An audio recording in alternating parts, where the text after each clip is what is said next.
Hello భక్త మహాశైలారా, ఈరోజు మన Tadepalligudem housing board ఎంట్రన్స్లో ఉన్నటువంటి సువత్సల సమేత దక్షిణముఖ అభయాంజనేయ స్వామి వారి యొక్క ఆలయ సముదాయంలో మరి అత్యంత వైభవంగా కనుల పండుగ మరి అనేక మంది శ్రీమూర్తుల చేత హనుమాన్ చాలీసా పారాయణం. మరి మీ పేరమ్మా? మీ పేరు? బోణం వెంకటలక్ష్మి గారి యొక్క ఎస్ఎస్ఎం జిల్లా కన్వీనర్ గారు బోణం వెంకటలక్ష్మి గారి యొక్క భక్త బృందం చేత ఇక్కడ హనుమాన్ చాలీసా పారాయణ అత్యద్భుతంగా జరుగుతోందండి. 108 సార్లు హనుమాన్ చాలీసా పారాయణ చేస్తారు.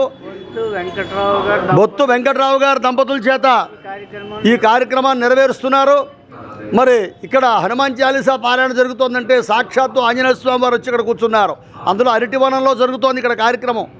మరి ఇవాళ 7వ రోజుగా ఈ కార్యక్రమాలన్నీ కూడా చక్కగా మరి పొద్దున ఉదయాన్నే విఘ్నేశ్వర పూజతో ప్రారంభం చేసి మహన్యాసం చెప్పి స్వామివారి ఫలరసాలతో పంచామృతాలతో అభిషేకం చేసి మరి 108 సార్లు హనుమాన్ చాలీసా పారాయణ చేసి సాయంకాలం మళ్ళీ శ్రీరామ మూలమంత్ర హోమం, ఆంజనేయ స్వామివారి హోమం, మంజసూక్త హోమం, రుద్రహోమం ఇత్యాది కార్యక్రమాలన్నీ కూడా చేస్తున్నాం. మరి చాలా విశేషమైనటువంటి రోజు ఈరోజు. మరి భక్తులు 50 మంది కూడా విచ్చేసి కార్యక్రమంలో పాల్గొని స్వామి యొక్క తీర్థప్రసాదాలు పుచ్చుకుని రేపు ఆరుద్ర నక్షత్రం అంటే మహా ఆరుద్ర అంటారు. రేపు వచ్చేటువంటి నక్షత్రాన్ని మార్గశిర మాసంలో వచ్చేటువంటి ఆరుద్ర నక్షత్రాన్ని మహా ఆరుద్ర అని పేరు. అట్లాంటి రోజున రేపు పొద్దున చక్కగా స్వాములందరూ కూడా వెనకాల కాశీ నుంచి పట్టుకొచ్చామంటే శివలింగ ప్రతిష్టాపన చేశాం. ఆ శివలింగానికి స్వాములందరూ కూడా మహన్యాసపూర్వకంగా చక్కగా అభిషేకం చేసుకుని మరి వాళ్ళందరూ కూడా తరించి మన తరింపజేస్తారట. కాబట్టి పంచామృతాలతో ఫలరసాలతో స్వామివారికి అభిషేకం చేస్తారు.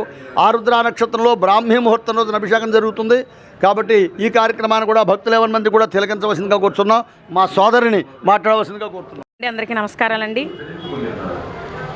ఆకుల నరసింహమూర్తి స్వామి గారు ఈ దేవాలయాన్ని నిర్మాణం చేయడం అంతే నిస్వార్థంగా ఈ దేవాలయాన్ని ఆయన నిర్మాణం చేస్తూ ఎన్నో కార్యక్రమాలు చేపిస్తూ అందులో భాగంగా మాకు ఏ కార్యక్రమం జరిగినా చెప్తారు.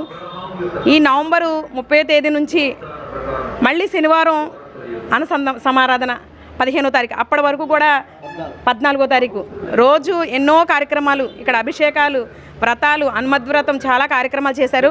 అందులో భాగంగా ఈరోజు మాకు హనుమాన్ చాలీసా చేయడానికి మాకు అవకాశం కల్పించారు. నేను సమరసత సేవ ఫౌండేషన్ జిల్లా కన్వీనర్గా ధర్మ ప్రచారం చేస్తూ ఉంటాను. అందులో భాగంగానే చాలీసాలు, గానామృతాలు అన్నీ చేస్తూ ఉంటాను. శ్రీరామ్ నరసింహమూర్తి గారు మాకు ప్రతి కార్యక్రమంలో చెప్తారు. నాకు వీలైనంత వరకు నేను పాల్గొనడం చేస్తాను.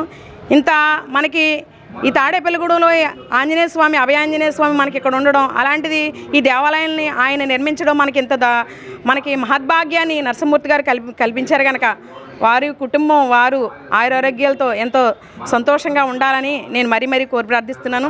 ఈ కార్యక్రమం చేయడం వల్ల ఆయన ఒక్కడు బాగు కాదు, ఇది ఏది చేసినా మన హిందూ ధర్మంలో లోక కళ్యాణం కోసం లోకా సమస్త సుగుణభవంతో అంటాం. ఎన్ని కార్యక్రమాలు చేసినా ఇది లోకమంతా శాంతి కోసం జరిగే కార్యక్రమం. ఇంత శాంతి కార్యక్రమాలు చేస్తున్న నరసింహమూర్తి గారు చాలా చాలా అభినందనీయమైన వారు అని నేను ఆయన చూసి చాలా మేము నేర్చుకోవాలి. ఆయన కూడా ఇంక కార్యక్రమాలు చేస్తూ ఈ దేవాలయాన్ని ఏమీ ముట్టకుండా ఏ కార్యక్రమం చేయాలన్నా భక్తులే చేసుకుంటూ ఉంటారు, అర్చకులు చేసుకుంటారు, వచ్చింది అర్చకులు తీసుకుంటారు తప్ప దేవాలయం మీద చాలామంది ఏదో ఆశిస్తారు. కానీ నిస్వార్థంగా ఆయన ఇప్పటికీ కూడా వాళ్ళ పిల్లలు ఎదిగినా బాగున్నా కూడా ఆయనే మళ్ళీ హోటల్లో పని చేస్తూ టిఫిన్ చేస్తూ ఆయన సంపాదించిన దాంట్లోనే దాన ధర్మాలు చేసుకుంటూ ఉన్నారంటే ఇంత వయసులో ఆయన చూసి మనం చాలా గర్వపడాలి, చాలా నేర్చుకోవాలండి. ఆయన నిండు నూరేళ్ళు ఆయురారోగ్యాలతో ఉండాలని నేను మరీ కోరి ప్రార్థిస్తున్నాను. జై శ్రీరామ్. భక్తులందరికీ నమస్కారములు. ఈరోజు హనుమద్వ్రత మహోత్సవాల్లో నవరాత్రి మహోత్సవాల్లో భాగంగా నవానిక మహోత్సవాల్లో భాగంగా 7వ రోజును ఈరోజు శనివారం చాలా విశేషమైన రోజు. ఈరోజు హనుమాన్ చాలీసా 108 సార్లు జరగడం అంటే స్వామివారి కృపగా మేము భావిస్తున్నాం. ఎవరైతే ఒకే ఆసనమై కూర్చుని 108 సార్లు హనుమాన్ చాలీసా చేస్తారో వారికి ఈ కలియుగంలో ఏ కోరిక అయితే ఉందో అది నేనే స్వయంగా తీరుస్తానని తులసీదాస్ గారు హనుమాన్ చేత పలికించారు. అంతటి మహోన్నతమైన ఈ హనుమాన్ చాలీసా కార్యక్రమాన్ని ఈరోజు ఇక్కడ మా స్వాములు వెంకట్రావు గారు దంపతులు కూర్చుని ఎంతో భక్తి శ్రద్ధలతో వారు చేస్తున్నారంటే ఇది వారికి పూర్వజన సుకృతం. అలాగే ఈ హనుమాన్ చాలీసాని భక్తులందరూ వచ్చి ఈరోజు సాయంత్రం దర్శించుకుని స్వామివారి వామానికి ప్రదక్షిణ చేసుకుని స్వామివారికి కృపకి పాత్రలు కావాలని, అలాగే రేపు వచ్చే ఆదివారం 14వ తేదీన జరిగే మహా అన్నదాన కార్యక్రమానికి అందరూ వచ్చి స్వామివారి ప్రసాదాన్ని స్వీకరించి భక్తులందరూ తరించగలగాలని కోరి ప్రార్థిస్తున్నాం.